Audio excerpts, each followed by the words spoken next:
In the last 2 months, I've lost 20 pounds or 9 kilos, and it was actually quite easy for me because I understand fat loss. And I've gotten shredded before. This isn't my first time cutting weight. If you have trouble losing weight or you want to figure out the best way to get lean, this video is for you. We'll go over the different ways of getting in a calorie deficit. I'll show you what I ate and how you should eat, how to make fat loss sustainable, and my controversial opinions on cheat meals and cardio.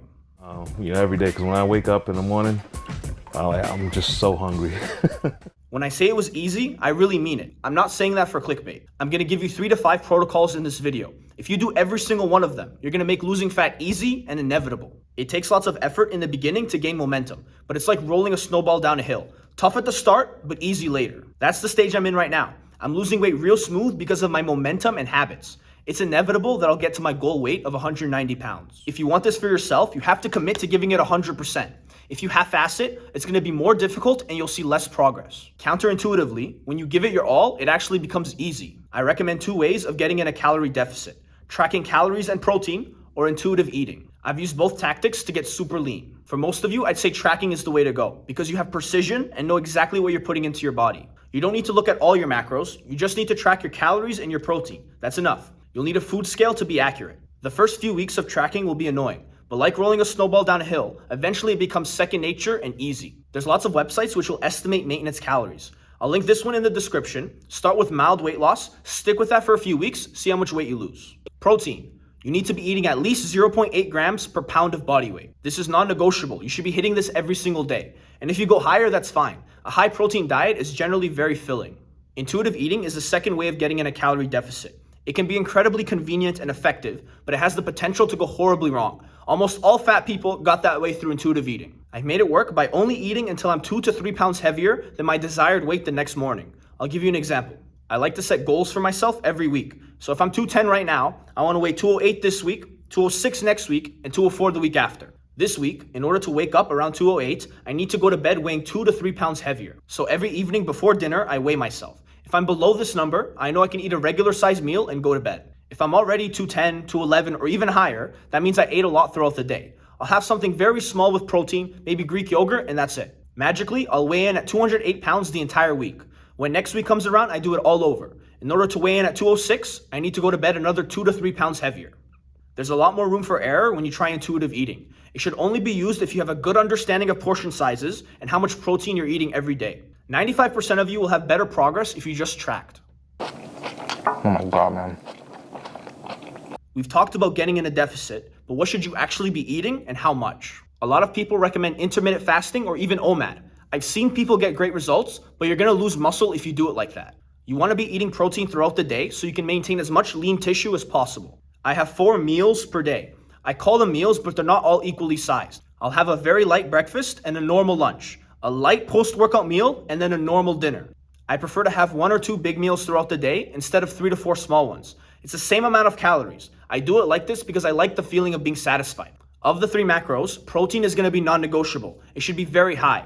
When losing weight, my preference is to lower the carbs. That doesn't mean you have to go keto. I still eat carbs, it's just reduced a lot. A good rule of thumb is to have 1/3 of your plate be protein, 1/3 be carbs, and 1/3 be veggies. Veggies are still carbs, obviously, but they're low in calories, high in fiber, and very satiating. So that's what I do for these big meals. High protein, low carbs. Your food should taste good, but it shouldn't be mouth-watering delicious. That'll just make it harder for you to lose weight. When it comes to these smaller meals, I make it pure protein.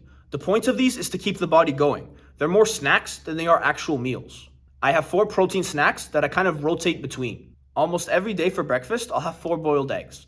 Protein shakes are another obvious option, low in calories, high in protein. I also really like drinking egg whites. Stay with me.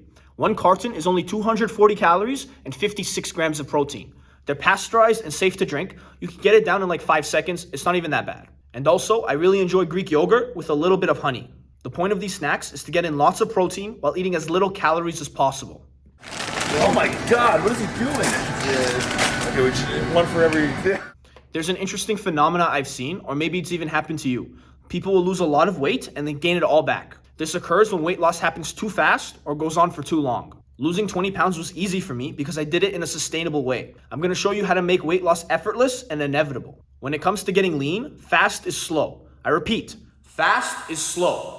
If you take your time to get to your goal, you will make it easier and more enjoyable. You should be losing maximum 1% of your body weight per week. So if you're 200 pounds, that's only 2 pounds per week. There's two reasons why we do this. The first is that it gives you the best chance of maintaining all your muscle. Imagine bulking for 6 months to a year, making so many gains just to lose it when you cut. And you have bad performance in the gym, it sucks. Remember what we said, fast is slow.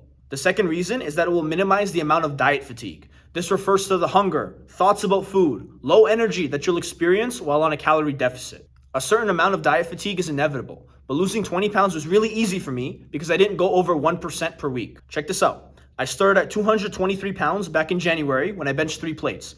I went 221, 219, 217, and so on.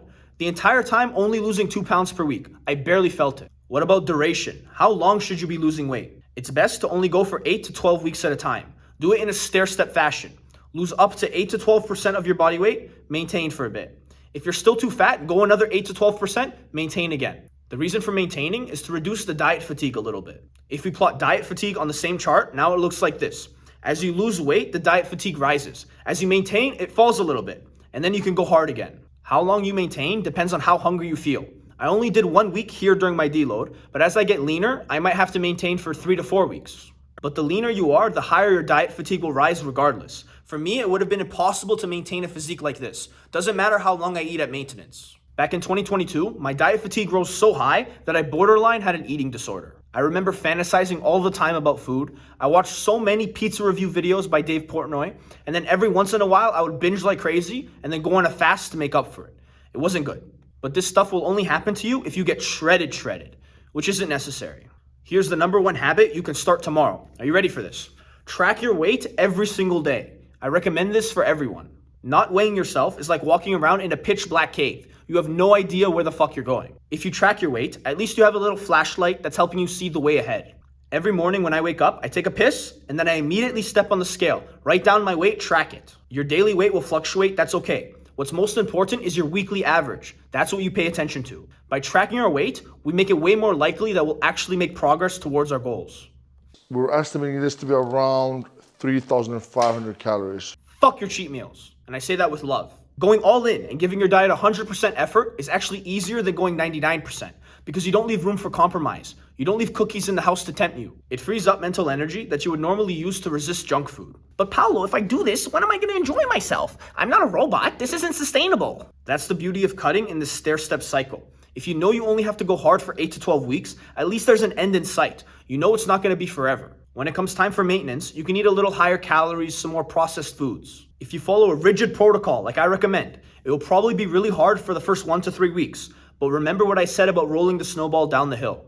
I got plenty of cravings for junk food back in February, but over time you kind of reset your dopamine levels to the point where you don't even want junk food anymore. I had a junior chicken the other day after eating clean for weeks. My stomach hurt, it didn't sit well with me. And this is coming from the guy who used to eat out every day. The more processed food you eat, the more processed food you crave. So cut it off. Stop cold turkey. Sooner or later, you won't even desire it. If it's your birthday, if it's a special event, sure, you can eat some garbage. I want you to enjoy your life. But these days should be few and far between, and you immediately go back to the diet.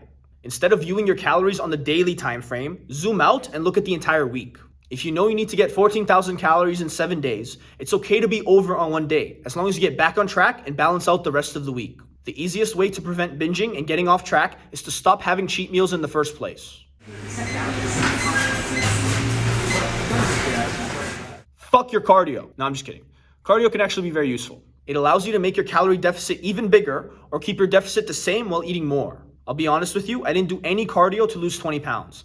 Part of that is I'm lazy, and part of that is I knew I'd be able to lose the weight anyways. A lot of people have the notion that more cardio is all you need, but that's not the most important factor. It all comes down to diet. Get into a calorie deficit. Cardio is a useful tool, but it's not the entire toolbox. The exact cardio that you do doesn't matter as much as you think. There's some people that swear on HIIT workouts or whatever's in style right now. All that matters is that you move your body. I recommend you do cardio 1 to 3 times a week for 30 minutes to an hour. You can run, you can swim, you can do the assault bike, the row machine, anything you want. Just make sure you're going hard enough that you aren't able to have a conversation. If you're on the elliptical and you're able to yap to the person next to you, you're going too easy. Alice was all like, Tommy can't go to daycare no more. I'm like, oh, why? Fuck, because he's biting kids' ears off and shit? If you don't feel like doing any cardio, you can also walk 10 to 12,000 steps a day. This is what I preferred when I was getting super shredded. I know iPhones automatically track your steps, and I'm pretty sure Androids do too. But none of this weight loss advice means anything if you get injured. That's the easiest way to fuck yourself up. Watch this video to figure out how you can avoid injuries. I use the Trend Twins as the quintessential example.